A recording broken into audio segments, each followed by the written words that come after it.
Bien-aimés, ce ne sont pas les os de Joseph qui ont libéré les enfants d'Israël. C'est la main puissante de Dieu qui a libéré le peuple de la servitude égyptienne. Si quelqu'un vous dit qu'il faut aller chercher l'os de Simon Kimbangu, ou l'os d'André Machua, ou l'os de Papa Idinabala, ou l'os de je ne sais qui, pour que vous puissiez avoir l'onction qui travaillait dans leur vie, dites-vous bien que vous êtes déjà loin de la vérité. Vous êtes en plein pratique occulte. Et si vous avez pas devers vous des os ou que vous les aviez gardés à la maison, après avoir suivi cet enseignement, ayez seulement l'humilité de voir un homme de Dieu pour lui dire, j'ai été trompé et voici l'os. Nous disons bien Amen. Il y a un autre enseignement qui doit nous secouer. C'est celui selon lequel il faut beaucoup pécher pour expérimenter l'abondance de la grâce. Et j'ai reçu un jeune serviteur qui m'a expliqué cet enseignement. Et il parlait de la grâce sans limite. La grâce est sans limite. Nous sommes sauvés par grâce au moyen de la foi. Et cela ne vient pas de nous, cela vient de Dieu. Et puis il nous dit, là où le péché abonde, la grâce surabonde. Si vous voulez que la grâce de Dieu surabonde dans votre vie, vous devez pécher davantage pour lui donner la possibilité de manifester cette grâce avec surabondance. Alors, si vous devez aller prêcher, avant d'aller prêcher, vous devez d'abord chercher une femme, vous déconnez avec elle, et puis vous allez prêcher, vous aurez une onction sans limite. Il va me raconter l'histoire d'un homme de Dieu qui était invité par son ami à animer un séminaire dans leur église. Mais cet homme de Dieu était accompagné par une jeune fille. Et puis, l'homme de Dieu, c'était le temps pour aller prêcher. Le pasteur est descendu, il a dit, tu m'attends, je descends pour avertir le peuple de Dieu. Il descend, il dit au peuple de Dieu, maintenant nous allons bientôt recevoir l'homme de Dieu, nous devons le recevoir avec tous les honneurs. Et cet homme de Dieu, entre guillemets, avait une onction particulière dans la levée de fonds. C'est-à-dire qu'il savait lever le fonds. Quand il vient, vous avez des dettes dans l'église, vous l'invitez à donner un séminaire. Après avoir donné son séminaire, quand il lance les défis, même si vous avez laissé l'argent à la maison, vous rentrerez le chercher pour apporter. Et comme cette église traversait des moments difficiles sur le plan financier, ils avaient besoin des services de cet homme. Ils l'ont invité. Et le jour où il est arrivé, le temps que le pasteur aille l'annoncer, il rentre pour le prendre, il le trouve en train de déconner avec la fille qu'il avait amenée dans le bureau du pasteur. Et puis il dit au pasteur, calme-toi, ne te trouble pas, tu vas voir ce qui va arriver. Nous disons Amen. Le pasteur était confus. Il dit, dois-je stopper? Dois-je le laisser aller continuer? Il dit, mais je l'ai déjà annoncé. C'est comme ça qu'il va poser la question au chapitre suivant. Demeurerions-nous dans le péché afin que la grâce de Dieu abonde? Dis non, loin de là. Nous qui sommes morts au péché, comment pourrons-nous encore vivre dans le péché? Et il va donner deux exemples, deux métaphores pour nous aider à comprendre que ça ne peut pas être ainsi. La métaphore du baptême et la métaphore de la plante. Et au chapitre 6, il va dire, il est important que tous ceux qui ont été justifiés par la foi sachent répondre au double appel de Dieu. Au chapitre 6, Dieu nous appelle à une vie de sainteté et Dieu nous appelle à une vie de consécration totale. Toujours au chapitre 6. Et au chapitre 7, il va dire que ça ne va pas être facile, ça va être un combat. Et il souligne au chapitre 7 que vous ne pouvez pas sortir vainqueur de ce combat contre le péché par vos propres efforts. Car ce que je veux, le bien que je veux, je ne le fais pas. J'ai la volonté, mais non le pouvoir de faire le bien. Alors au chapitre 8, il va donner la solution. cela n'est possible que si vous vivez par l'Esprit. Nous disons bien Amen. Bien-aimés, la grâce de Dieu n'est pas une licence au péché. Oh, disons bien Amen. Alors, si vous entrez dans un milieu où les gens vous disent qu'il faut pécher davantage pour donner à Dieu la possibilité de manifester sa grâce avec abondance, dites-vous bien que vous êtes dans un milieu ténébreux. Ce n'est pas un milieu de Dieu.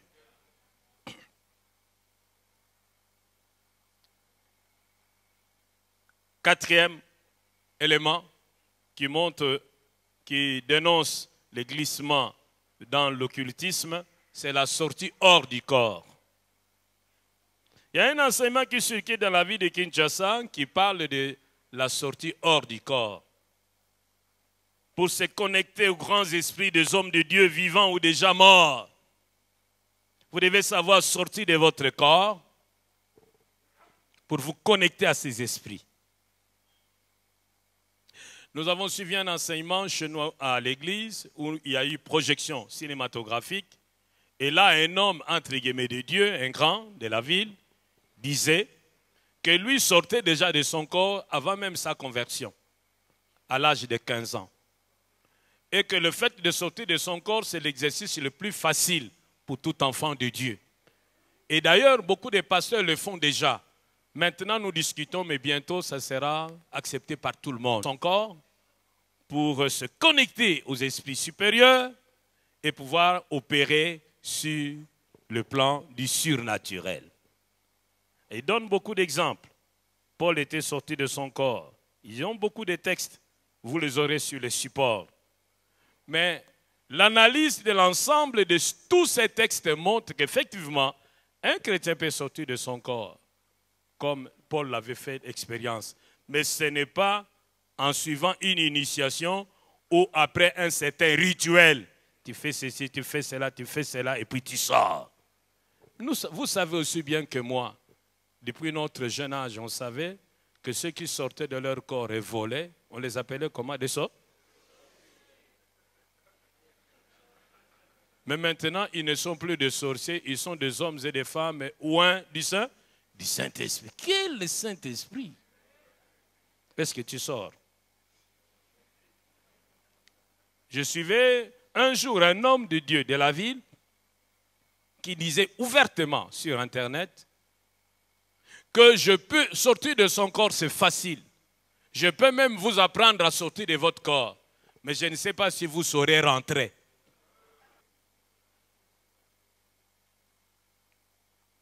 Non.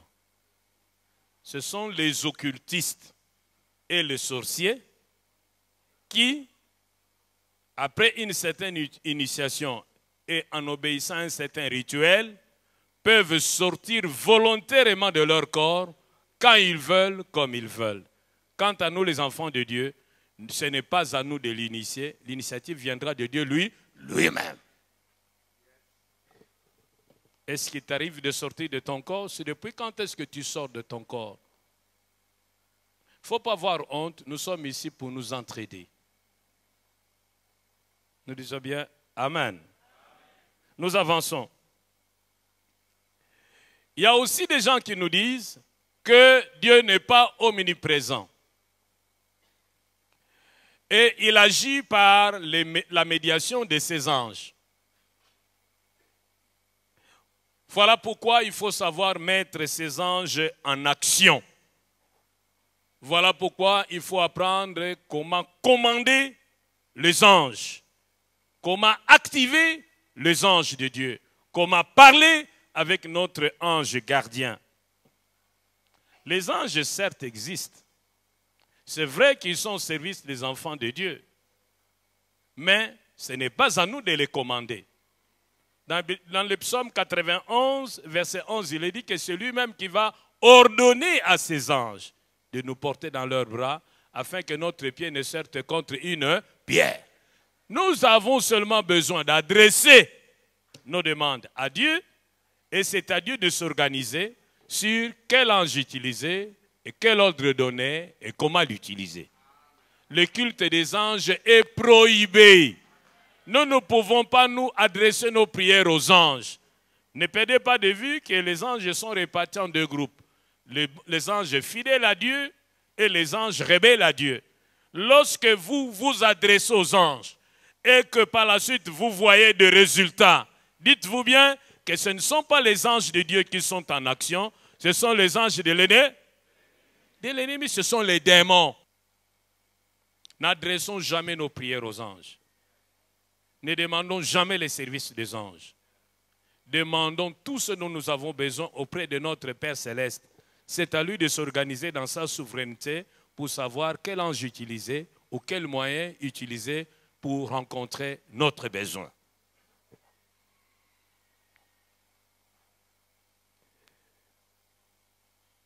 Il y a encore un autre enseignement et d'autres pratiques qui circulent dans la vie de Kinshasa. Communiquer l'onction avec le sexe.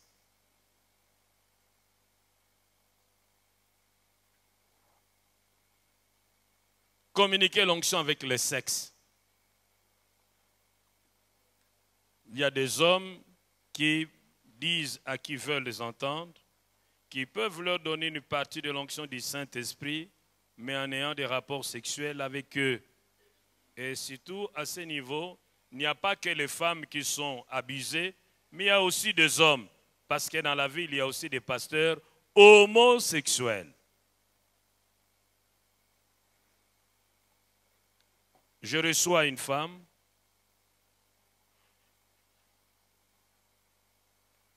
qui est malheureuse, rongée par les sentiments de culpabilité. Pourquoi? Parce qu'elle avait un problème. Quel problème? Vous allez suivre les deux expériences. Problème de mari de nuit. Elle a rencontré un homme de Dieu qui lui a dit qu'il pouvait l'aider, qu'il pouvait la délivrer. Mais il devait aller prier en brousse. Il devait jeûner. Sont allés en brousse. Elle dit, le premier jour, ils ont vraiment prié du matin au soir. Ils sont partis, c'était un samedi, ils ont prié et tout va se poser dans la nuit du samedi au dimanche. Où l'homme de Dieu va dire à la femme de se déshabiller parce qu'il devait loindre d'huile et faire des déclarations sur son corps. Il n'était qu'à deux. Drôle de retraite.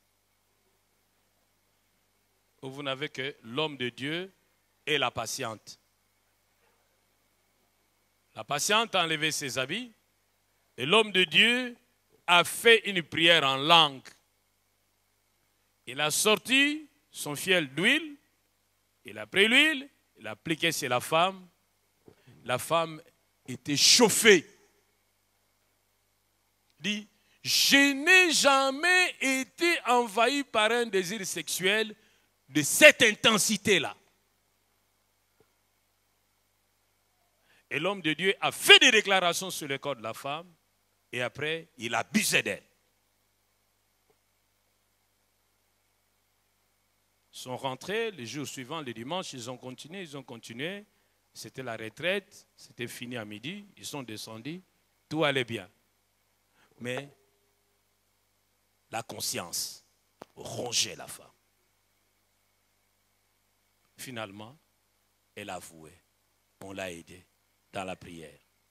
Un autre cas que j'ai raconté tout à l'heure au pasteur, c'est le cas d'une fille, une jeune cadre d'une entreprise de la place, qui va être invitée par son fiancé à aller visiter, consulter leur prophète, à Barumbu. Ils arrivent chez les prophètes, on ne peut pas voir les prophètes sans avoir payé la consultation prophétique. Ils ont payé leur consultation prophétique. Ils sont entrés dans les bureaux du prophète. Et le prophète leur a demandé de se tenir sur son tapis. Ils se sont mis sur son tapis. Le prophète a fait des déclarations en langue. Il a fait des déclarations en langue. Il a fait des déclarations en langue. C'était fini. Après, il a dit, ouvrez cette porte. Ils ont ouvert la porte. Il dit, mettez-vous comme Adam et Ève étaient dans le jardin d'Éden. sont entrés dans l'antichambre, ils ont enlevé leurs habits, ils sont restés dans la tenue d'Adam et Ève, et puis après il leur a dit, ouvrez l'autre porte, entrez là-dedans. Ils sont entrés, ils ont trouvé des hommes et des femmes rangés en deux groupes. Côté, les femmes de l'autre côté, il y avait la lumière. Personne n'avait honte de l'autre.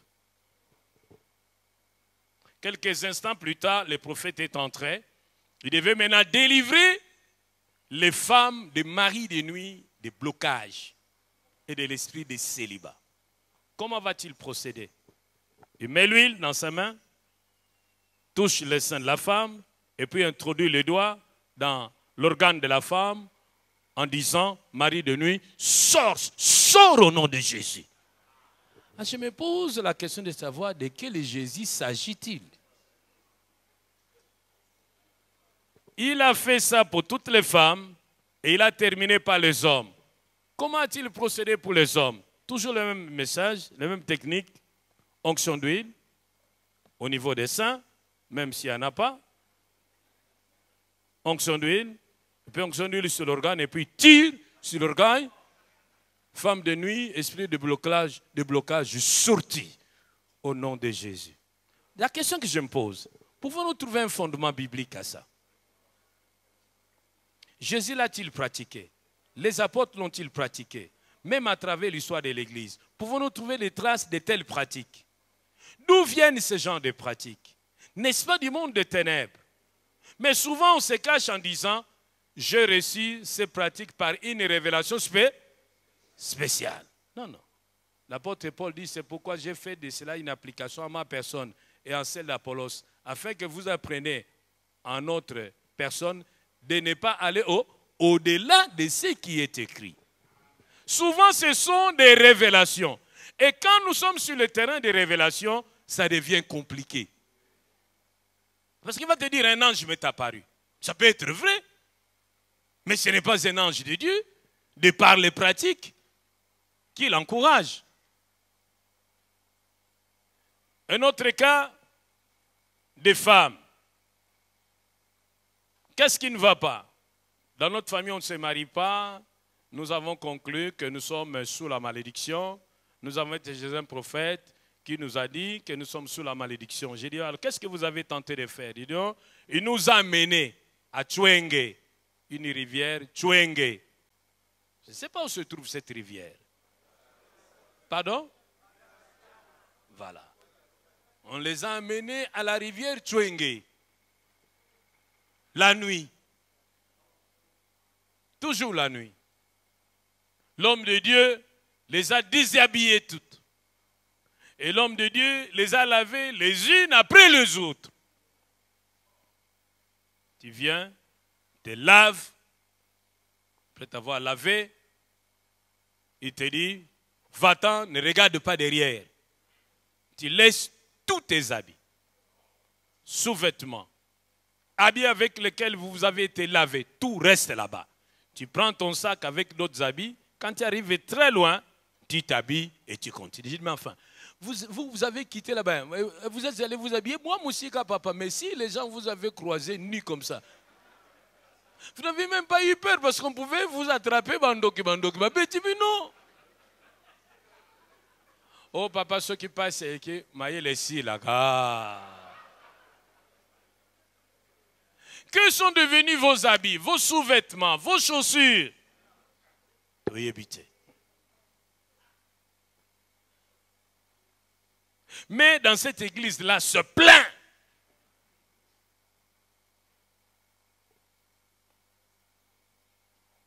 Je reçois un homme. Il dit, pasteur, chez vous aussi, vous prophétisez. Oh, comment toi, tu entres dans mon bureau? La première question que tu me poses, vous prophétisez. Moi, je dis, je crois à la prophétie. Malgré la présence de faux prophètes, les vrais prophètes existent. Mais moi, je n'ai pas ces dons. C'est un don du Saint-Esprit que moi, je n'ai pas. Mais les vrais prophètes existent. Mais pourquoi tu me poses cette question? Mais parce que si tu m'avais dit que tu prophétisais, je n'allais plus venir ici. Je dis, mais pourquoi? Il dit, j'ai connu un grand féticheur.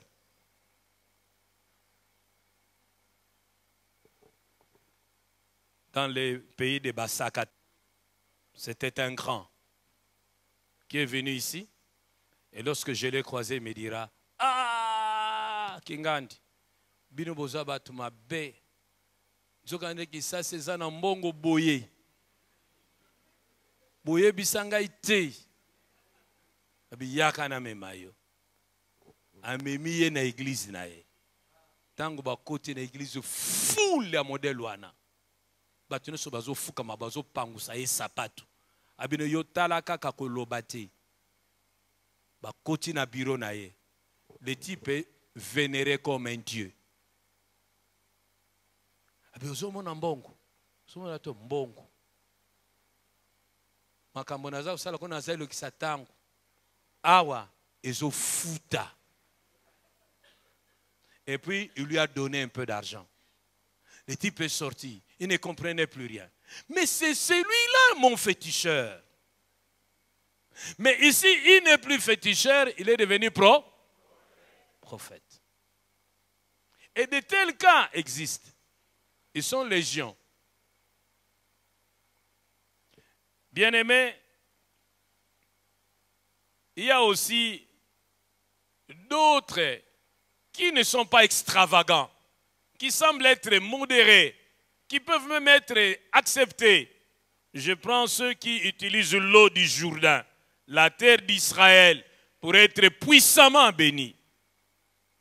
Il y a même des gens que nous avons connus ici comme des frères engagés dans la foi, assis dans la foi, bien affermis, baptisés, mais qui sont allés se faire rebaptiser dans l'eau du Jourdain. La Bible dit, nous avons tout pleinement en lui. Nous n'avons pas besoin de ces choses. Et si maintenant, les gens commencent à accorder un pouvoir exorbitant, qui, dans ces choses-là, disons simplement qu'ils ont déjà versé dans l'occultisme. Ils ne sont pas différents de ceux qui vont prendre l'eau de Lourdes. Ils ne sont pas différents de ceux qui vont prendre l'eau d'Enkamba. Non. Ça ne se trouve pas dans ces objets. Je continue à dire que tout nous est pleinement donné en Jésus-Christ.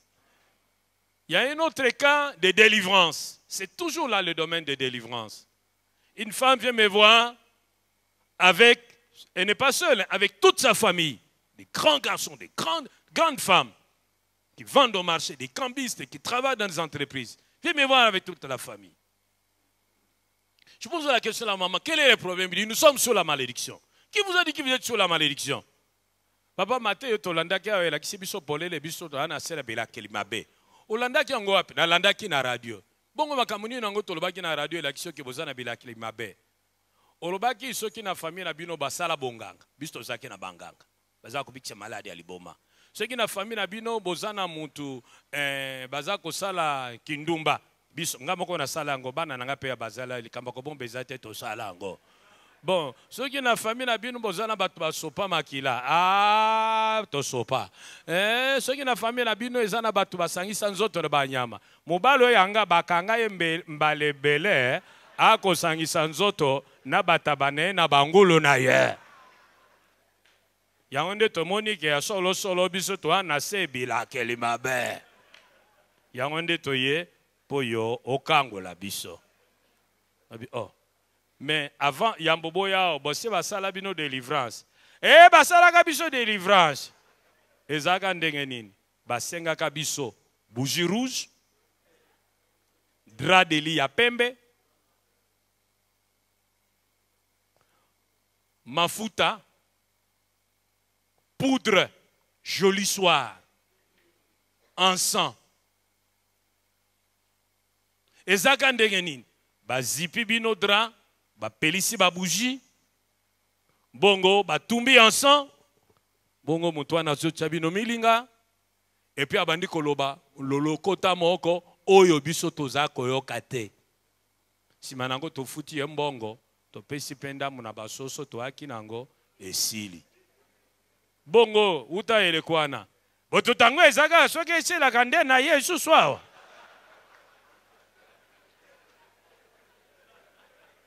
Oyo apelisaki ba bougie. Aza sango to aza pasteur. Ah pasteur. Mais azwa ki ensemble wapi. bisto pesa kimbongo yemoko mutagene koso kosomba na poudre. Vous pratiquez la délivrance, comment vous procédez? Vous aussi vous allumez des bougies. Si vous avez déjà fait ce genre d'expérience avec des bougies, de l'encens, avec des photos des saints, laissez-moi vous dire humblement, frère, que vous êtes dans des pratiques occultes. Est-ce que je me fais comprendre, hein? Les pratiques occultes. L'utilisation de bougies rouges ou noires pour un certain type de culte afin d'être béni par Dieu. Ce n'est pas correct. Ce sont des pratiques occultes. Il y en a même qui vont plus loin jusqu'à utiliser l'Eucharistie, la Sainte Seine et les baptêmes comme des moyens, entre guillemets, magiques. Ozana bututezo si la téléphone que na baptisé na mayanjili. Na minuit. Nous ne lisons nulle part dans les Écritures que l'eau de baptême enlève la malédiction. Ozana malade aussi la téléphone que na baptisé na mayanjili. Nous ne lisons nulle part où il est écrit que le baptême enlève les maladies. La Bible dit par contre que Jésus s'est chargé de nos infirmités. Et le châtiment qui nous donne la paix est tombé sur lui. Et c'est par ces meurtrissures que nous sommes guéris. Pas par le baptême, pas par l'Eucharistie. Alors si on commence à donner un pouvoir exorbitant à ces symboles et on fait payer de l'argent aux gens pour qu'on les baptise en vue de leur délivrance ou de leur bénédiction, dites-vous bien que le glissement s'est bien opéré. D'autres gens proposent à leurs membres une tenue de même couleur pour un culte spécial, pour un but précis. Par exemple, activer la bénédiction dans le lieu céleste. On dit tel dimanche sera un dimanche spécial, nous allons tous porter une telle tenue. Vous allez porter, je ne suis pas contre l'uniforme. On peut porter des uniformes, ce n'est pas un problème. Mais si c'est en vue de déclencher un mouvement dans le lieu céleste, là, ce n'est plus comme. Vous vous portez innocemment, mais ceux qui vous demandent de porter ces choses-là savent à quoi ils vous connectent. Soyons prudents. Soyons prudents, ne nous laissons pas manipuler par n'importe qui. Autre chose, allez se recueillir régulièrement devant la tombe d'un grand serviteur de Dieu. Tel que cela est dénoncé également dans les livres Les Troisième Vague, où on parle d'un grand serviteur de Dieu américain dont j'étais le nom, qui avait l'habitude d'aller se recueillir devant la tombe d'une grande servante de Dieu pour obtenir l'onction. Et les évangéliques le prennent à partie. Non, l'onction ne se trouve pas à la tombe ou au mausolée de XYZ. Non, non, non. L'onction se trouve en Dieu. Par Jésus-Christ. Oh, nous disons bien Amen. Je crois que le problème qui est là aussi, c'est parce qu'au niveau de l'Église, on ne donne pas des enseignements du genre comment obtenir le revêtement spirituel. Alors, ce silence-là fait que certaines personnes se laissent facilement manipuler par X, Y, Z, simplement parce qu'ils veulent avoir un revêtement spirituel. Bien-aimés, ma prière, et que chacun de nous comprenne que l'occultisme est séduisant, mais c'est un poison mortel. Je reprends. L'occultisme est séduisant, mais c'est un poison mortel. L'occultisme ne se pratique pas seulement dans les églises dites de réveil, même dans les églises traditionnelles. Je reçois une fille dont le papa était représentant légal de leur communauté, mais qui faisait des dépressions mentales. Dieu dans sa grâce, il a... Et puis je lui dis, mais pourquoi tu ne vas pas prier dans la communauté de ton père? Et la fille commence à pleurer. pleure, elle pleure. Je pose toujours ma question. Oh, papa, pasteur, parlons d'autre chose. Je dis non, non, non. Réponds à ma question. Elle me dit, j'étais la fille la plus aimée de toute ma famille. Parce que, pasteur, j'étais très belle. Mais même aujourd'hui, elle est encore belle, mais elle dit qu'elle a fané. Je dis, alors quel est le problème? Un jour, elle a accompagné une maman du quartier chez un voyant à Yolo. Il habitait quelque part. Son papa était à la tête d'une grande église qui organisait 3 cultes, 2 cultes la journée et 1 culte le soir. Il y avait plein de gens. C'était un pasteur influent dans sa communauté. Ils sont allés chez la voyante. Alors la voyante va lui dire, toi, ton père est pasteur. Il dit, oui. Comment le sais-tu? Il dit, mais yo kama kan papa no asala, azwa yo atia yo liboso à église. Abaka yo wana yonde muto bengela kaye batu. Pour papa no azaka chef coutumier na famille na bango. Oui, bazaba kitena ba chef coutumier, mais aza chef coutumier tabité, yepe aza chef coutumier. Sika yo tango kozonga, tango komona papa no aniati mabele, zo mabele wana yelanga yango lobi. Et c'est ce que la fille a fait. Memele mabele wana, on ne sait pas ce que cet homme a fait. Les problèmes ont commencé en famille. Ça n'allait plus entre Yena Papa Naye. Et c'était la dégringolade. La dégringolade, les gens commençaient à diminuer, à diminuer, à diminuer. C'était plus 3 cultes, 2 cultes, c'était plus 2 cultes, 1 culte. Et puis c'était un demi-culte. Et puis le type est devenu maladif, maladif, maladif, jusqu'à la mort.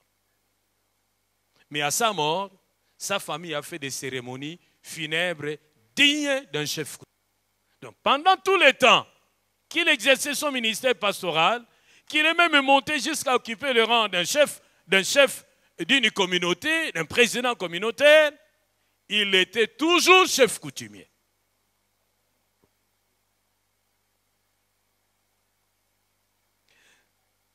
Au terme de ce survol de quelques pratiques occultes qui minent l'église de Kinshasa, nous retenons 3 choses. 1. Que le glissement vers ces pratiques vient aussitôt qu'on écarte la Bible au centre de l'activité pastorale. Le glissement vers les pratiques occultes vient aussitôt qu'on écarte la Bible du centre des activités pastorales. 2. Que la porte aux pratiques occultes s'ouvre lorsqu'on se fie à des révélations extra-bibliques opposées à la révélation écrite. Que la porte aux pratiques occultes s'ouvre lorsqu'on se fie à des révélations extra-bibliques opposées à la révélation écrite. 3. Que le fait de donner primat à l'efficacité de l'expérience au détriment de l'orthodoxie est le ferment sur lequel poussent les pratiques occultes dans l'Église. Le fait de donner primat à l'efficacité de l'expérience au détriment de l'orthodoxie est le ferment sur lequel poussent les pratiques occultes dans l'Église. Tango batu baza kolobete, tango tozoloba awa, tozwa Bible totianga na mupanzi. Sika tozutambusama na révélation, danger. Nous disons Amen. La Bible faut ezalaka na katikati yango nde lumière. Ceux qui te longolent en moulili ekoti. Yami balé. Ceux qui te lui maman likambo eza des résultats. Mais ça sous Bible y a un problème. Je m'explique. Nous avons connu ce problème lorsque nous étions au GEPS à Cité Salon au sud. Nous avions un frère avec qui on faisait les délivrances. Mais on ne sait pas par quel contact il est allé apprendre que pour que les démons puissent vite partir, il faut respirer, respirer, respirer, respirer. Il commençait à faire respirer les gens.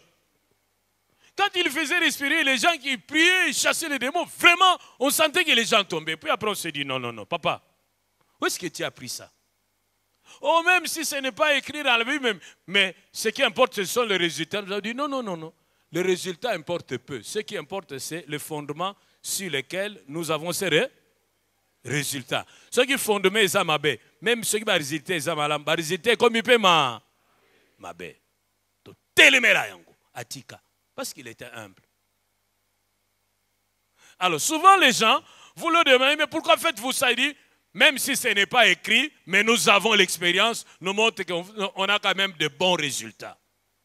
Non. Et puis, ne vous laissez pas séduire par le fait que c'est un aîné dans la foi. Il y a un jeune prophète qui avait été trompé par un vieux prophète. Via quoi nekal? Yo landiga po azavie. Mais bo zinda ye. O melamai. Tika via kende na ye. Soko sunga ye na musika. Lobe vie, oko musika. Nous disons bien amen. Parce qu'on ne sait jamais. Parmi nous ici, membre de notre église, un jour il rentre me voir au bureau, me dit, Daddy, dis-moi la vérité. Et c'est toi qui nous trompes ou ce sont eux qui se sont égarés? Je dis, eux qui? Je te trompe en quoi? Toi, tu nous dis qu'on ne peut pas être chrétien et en même temps occultiste. On peut être chrétien, rosicrucien, chrétien, franc-maçon, chrétien, écancard, chrétien, souboud, chrétien, ayam, chrétien, monsieur l'abbé Julio, chrétien, membre du 6e testament de Moïse. On ne peut... Est-ce que tu confirmes ça? Je confirme qu'on ne peut pas l'être. On dit, mais qu'est-ce que tu es venu faire? Non, moi je suis juste venu accompagner le docteur, mon chef. Ah, mais si tel est le cas, tu sors, tu vas l'attendre à côté de sa voiture. Est-ce que lui ne t'a pas expliqué? Non, il ne m'a pas expliqué, c'était pour ça. Non, non, sors, tu vas l'attendre devant sa voiture. Alors, elle sort et se dit, mais enfin, mais j'ai quand même vu un tel, je vis un tel, je vis un tel, je vis un tel, sont aussi des pasteurs. Qu'est-ce qu'ils font ici? Elle est rentrée me voir, elle est ici. Moi, je lui ai dit non. Eux sont dans l'erreur. Ou peut-être que tu ne l'as pas bien regardé. Elle dit, Dad, j'ai bien regardé, j'ai bien vu. C'était des pasteurs. J'ai dit, tu peux me donner le nom? Il dit non. Je ne peux pas te donner leur nom. Parce que tel que je te connais un jour, tu risques de citer leur nom, te créer des problèmes et me créer des problèmes. Mais je vais quand même te donner le nom de la femme d'un d'eux. La femme de tel était là. Je dis, son mari n'était pas là. Son mari n'était pas là, mais la femme était là. Bon, donne-moi les autres noms. Il dit, non, Daddy, non. Non, je ne peux pas te donner les autres noms. Les apparences sont souvent trompeuses. Ne cherchez pas à brûler les étapes. Armez-vous de la pensée de souffrir. Que l'argent ne vous séduise pas. Que le succès ne vous séduise pas. Que la renommée ne vous séduise pas. Le ciel existe, l'enfer existe aussi. Ma prière est que la Bible soit au centre de nos vies, de nos ministères et de nos pratiques. Que le Seigneur vous bénisse.